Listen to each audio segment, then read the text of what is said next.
বিসমিল্লাহির রহমানির রহিম। আসসালামু আলাইকুম। আজকে আমরা নাউন পর্বটা নিয়ে একটু আলোচনা করব, কারণ আমরা জানি নাউনের ক্ষেত্রে সচরাচর এখান থেকে প্রশ্নে খুব বেশি একটা যে প্যাঁচাই তেমনটা নয়, কিন্তু যতটুকুই করে আমাদের ফুল মার্কটা ক্র্যাক করতে হবে। সেজন্য মূলত আমাদেরকে নাউনটা খুব যত্ন সহকারে দেখতে হবে। তো নর্মালি আমরা খুব ভালোভাবে জানি যে যে কোনো কিছুর নামটাই হচ্ছে নাউন। সে যখন যাই হোক না কেন, অনেক কিছু হইতে পারবে, নির্দিষ্ট ব্যক্তি, বস্তু, স্থান, দিবস, পত্রিকার নাম, নদীর নাম, যা কিছু হোক সব কিছু মিলিয়ে আমার নাউন।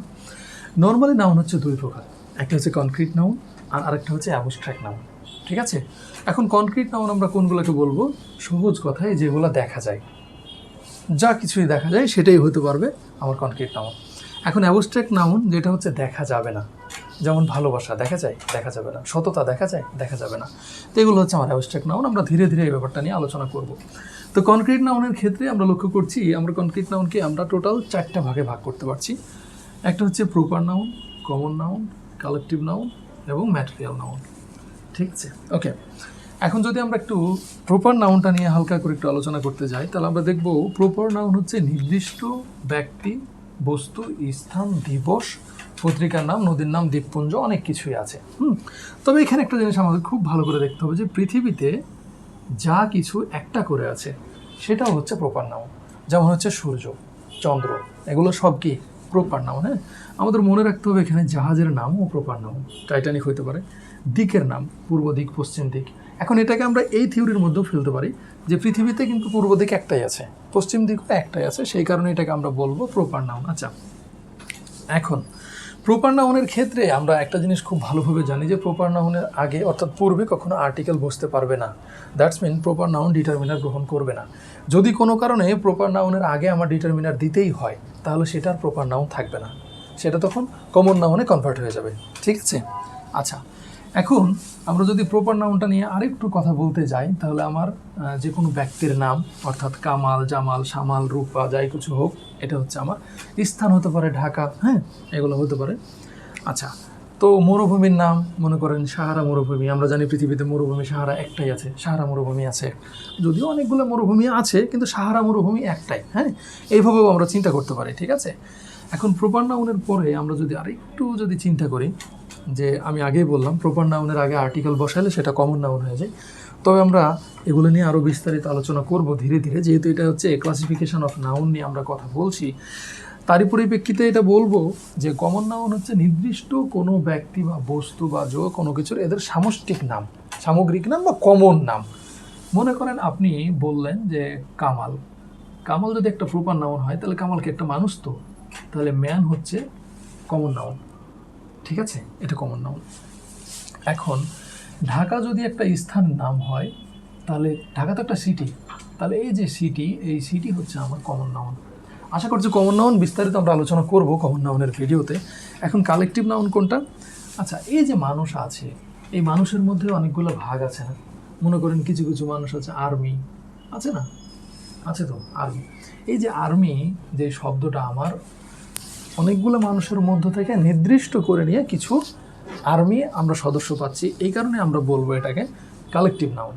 হ্যাঁ, মনে করেন গরুর পাল, তারপরে হেড, ভেড়ার পাল, এই টাইপের জিনিসগুলো আমরা এখানে কালেকটিভ নাউনে পাবো। এটা বিস্তারিত আমরা কালেকটিভ নাউন যখন পড়বো তখন পড়বো। ম্যাটেরিয়াল নাউন কোনটা? ম্যাটেরিয়াল নাউন হচ্ছে বস্তুবাচক হইতে হবে, এবং কারণ আমরা জানি ম্যাটেরিয়াল নিজেই হচ্ছে বস্তুবাচক একটা শব্দ। ম্যাটেরিয়াল হচ্ছে, এবং এটাকে গণনা করা যাবে না। হ্যাঁ, গণনা করা যাবে না, দেখা যাবে না, এটা না, দেখা যাবে না, এটা হচ্ছে অ্যাবস্ট্রাক্ট নাউন, আমরা পড়বো। আর ম্যাটেরিয়াল নাউন হচ্ছে যেই নাউনটা দেখা যাবে কিন্তু গণনা করা যাবে না আপাত দৃষ্টিতে। এখন যদি বলেন যে আমি 1 মুঠো চাউল নিলাম, অর্থাৎ রাইস, আমি গুনে নিতে পারবো। রাইস গুনতে হয়তো আমার 1 ঘন্টা লাগবে, কিন্তু আচ্ছা, রাইস যদি আমরা বাজারে কিনতে যাই তখন কি গুনে বিক্রি করে? কেউ কখনো কিনেছেন? গুনে বিক্রি করে না। এখন ওই দৃষ্টি থেকেও আমরা বলতে পারবো যে রাইস হচ্ছে ম্যাটেরিয়াল নাউন। অনেক কিছু হইতে পারে, গোল্ড হইতে পারে, হ্যাঁ, হাজার জিনিসপাতি, যেমন আমার হার্ডবোর্ড হইতে পারে, পেপার হইতে পারে, অনেক কিছুই হইতে পারে যেগুলো ম্যাটেরিয়াল দিয়ে তৈরি, এবং তারাই হচ্ছে ম্যাটেরিয়াল নাউন। বিস্তারিত আমরা ম্যাটেরিয়াল ক্লাসে দেখব। এবার আমাদের গুরুত্বপূর্ণ একটা জিনিস, সেটা হচ্ছে এই অ্যাবস্ট্রাক্ট নাউন। হ্যাঁ, অ্যাবস্ট্রাক্ট নাউন আমরা আগেই বলেছি, অ্যাবস্ট্রাক্ট নাউনটা কখনো চোখে দেখা যাবে না। হ্যাঁ, কিন্তু অ্যাবস্ট্রাক্ট নাউনের সাথে কিন্তু অ্যাডজেক্টিভের খুব বেশি সম্পর্ক আছে, নিবিড় সম্পর্ক। কেন সেই সম্পর্কটা? কারণ অ্যাবস্ট্রাক্ট নাউন অবশ্যই যখন দেখা যাচ্ছে না, তার মানে অবশ্যই সে দোষ, গুণ, অবস্থা, সংখ্যা, পরিমাণ এই টাইপেরই কিছু একটা সে বোঝাবে, তাই না? নর্মালি এখানে গুণটা বেশি বোঝায়, আর আমরা জানি এটা কিন্তু অ্যাডজেক্টিভের সাথে সাথে খুব সম্পর্কিত। এই কারণে আমরা বলছি যে অ্যাবস্ট্রাক্ট নাউনের ক্ষেত্রে এবং পরীক্ষাতে যখনই নাউন থেকে প্রশ্ন আসবে, অবশ্যই সেই প্রশ্নটা অ্যাবস্ট্রাক্ট নাউন থেকেই আসবে। কারণ অ্যাবস্ট্রাক্ট নাউন অনেকটা অ্যাডজেক্টিভের সাথে কানেক্টেড, মনে হবে যে এটা অ্যাডজেক্টিভ, ঠিক আছে? কিন্তু হালকা পার্থক্য তো অবশ্যই আছে, কারণ নাউন আর অ্যাডজেক্টিভের মধ্যে তো ভালো পার্থক্য, এটা আমাদেরকে বুঝতে হবে। তবে স্বাভাবিকভাবে যদি আমরা বুঝতে না পারি, এই জন্য এই কিছু শর্টকাট আমাদেরকে আছে, যে কোনো শব্দের শেষে যদি এই সংখ্যাগুলো থাকে, অর্থাৎ এই অক্ষরগুলো থাকে, তাহলে আমরা সেটাকে ধরে নিতে পারবো যে অ্যাবস্ট্রাক্ট নাউন। তবে একটা জিনিস মনে রাখতে হবে, এটা কিন্তু পার্মানেন্ট সলিউশন না, এটা হচ্ছে জাস্ট এ টেকনিক। এই টেকনিক দিয়ে আমরা কিছু কিছু জায়গায় বেরিয়ে যেতে পারবো, কিন্তু বিস্তারিতভাবে বেরোতে পারবো না। আমরা যখন অ্যাবস্ট্রাক্ট নাউন আলোচনা করব, তখন আমরা এই ব্যাপারগুলো নিয়ে আলোচনা করব। তাহলে এখানে বেশ কিছু শব্দর শেষে বসার জন্য জিনিসপাতি আছে, আমরা এটাকে ছোট্টভাবে মনে রাখার জন্য এইভাবে মুখস্থ করব, চারটা চারটা করে ভাগ করে নেব। হ্যাঁ, ব্যাপারটা হবে এরকম: CECY THTY নেস হুড ডোম শান। ওকে, তারপর বলবো শিপমেন্ট অর্শায়ন এজ মনি ISM। এরকম করে আমাদেরকে মনে রাখতে হবে। এখন এইগুলো যে আমার বাক্যে ব্যবহৃত হতে পারবে, অর্থাৎ শব্দ যে হয় সেটা কীভাবে ব্যবহৃত হয়, চলেন আমরা দেখি। আচ্ছা, আমরা তো খুব জানি যে ধরে নিলাম যে রহিম অবিডিয়েন্ট স্টুডেন্ট। ধরে নিলাম আমি রহিম অবিডিয়েন্ট স্টুডেন্ট। আচ্ছা, এই যে অবিডিয়েন্ট আছে, এই অবিডিয়েন্ট যেহেতু স্টুডেন্ট নাউনের পূর্বে বসেছে, তার মানে স্বাভাবিকভাবে এটা একটা অ্যাডজেক্টিভ। আমরা কিন্তু পড়েছি এটা আমাদের অ্যাডজেক্টিভের পর্বে। তো এই যে অবিডিয়েন্ট এইখানে না হয় অ্যাডজেক্টিভ হিসেবে ব্যবহৃত হয়েছে, কিন্তু যখনই এই অবিডিয়েন্টটা অবিডিয়েন্স হয়ে যাবে, অর্থাৎ এই টি উঠে গিয়ে যখনই এখানে CE হবে, তখনই কিন্তু এটা নাউনে পরিণত হয়ে যাচ্ছে। এবং কি নাউন?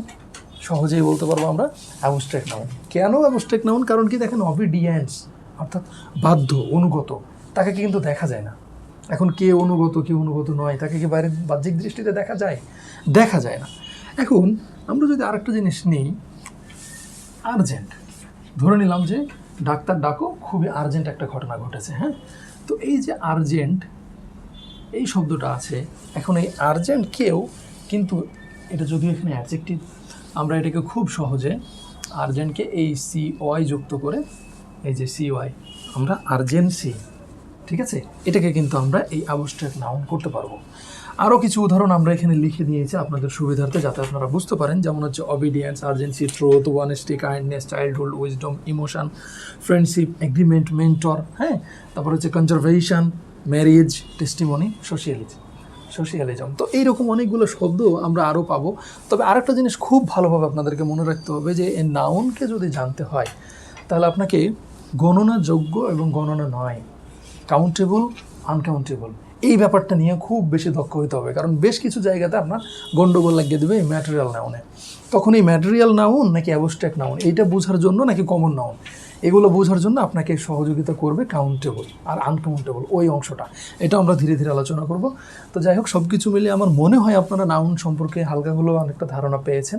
পরবর্তী পর্বতে আমরা এই প্রপার নাউন, কমন নাউন এগুলো নিয়ে বিস্তারিত আলোচনা করব। এ বলেই আজকের মতো এখানে বিদায় নিচ্ছি। দেখা হবে পরবর্তী পর্বতে। সকলকে অসংখ্য ধন্যবাদ। আসসালামু আলাইকুম।